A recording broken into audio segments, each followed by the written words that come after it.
स्वागत करते हैं दोस्तों आपका हमारे चैनल के अंदर। जैसा कि आप जानती हैं कि उत्तराखंड के अंदर जो है तो यूसीसी का ड्राफ्ट पेश कर दिया गया है और उसके ख़िलाफ़ में अब मोर्चाबंदी भी हो चुकी है। दोस्तों मैं आपको बता दूं कि यूनिफॉर्म सिविल कोड की एक तरह से देखा जाए तो भारत के अंदर लगातार डिमांड उठ रही थी।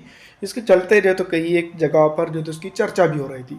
अब इन चर्चाओं के बीच में मैं आपको बता दूँ कि उत्तराखंड के अंदर जो है तो सामान्य नागरिक संहिता के खिलाफ जो तो अब सड़कों पर मुस्लिम समुदाय उतर चुका है। दोस्तों ये बात अगर हम देखें तो ये कह सकते हैं कि उत्तराखंड के अंदर जो है तो मुस्लिम पॉपुलेशन काफ़ी कम है और यहाँ पर इतना ज़्यादा जो है तो मुस्लिम समुदाय को नुकसान नहीं होने वाला है। उत्तराखंड की ही हम अगर डेमोग्राफी अगर देखें तो यहाँ पर जो है तो कुछ रिलीजियस कस्टम होते हैं, जिस तरह से हम बात कर सकते हैं जो शादी ब्याह के और बहुत सारे ऐसी चीज़ें जिसको यूनिफॉर्म सिविल कोड के अंदर खास करके लेकर आया जाएगा, जिसमें बहुत सारे लोग कह रहे हैं कि पोलीगैमी और बहुत सारी चीज़ें इसके ऊपर बात कर सकते हैं। तो मुस्लिमों की अगर बात की जाए तो यहाँ पर उतना प्रॉब्लम मुस्लिमों को नहीं दिखाई दे रहा है जितना जो जो यहाँ पर के रिलीजियस बेस्ड अदर माइनॉरिटीज़ है उनको होगा।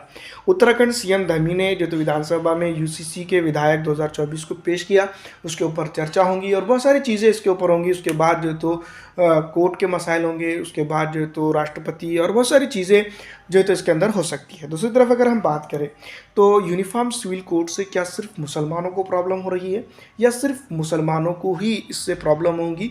ऐसा बिल्कुल नहीं है। यूनिफॉर्म सिविल कोड के ऊपर अगर हम बात करें तो मैं आपको बता दूं पूरी तौर पे कि इसमें अदर कास्ट अदर रिलीजन्स को भी जो है तो कहीं ना कहीं प्रॉब्लम हो सकती है, जो अपने रिलीजियस कस्टम को ड्यूरिंग और आफ्टर किसी भी तरह से जो तो ये करते हैं।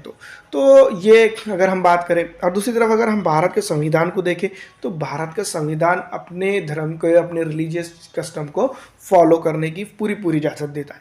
तो अब यूनिफॉर्म सिविल कोड ये किस तरह का होगा ये हमें देखना होगा कि ये रिलीजियस कस्टम को छोड़ने की बात करेगा या फिर दोस्तों मैं आपको बता दूं कि ये रिलीजियस कस्टम को एक ऑफिशियल तरीके से लेकर आकर उसको एक तरह से देखा जाए तो एक अपनी एक परिभाषा देगा।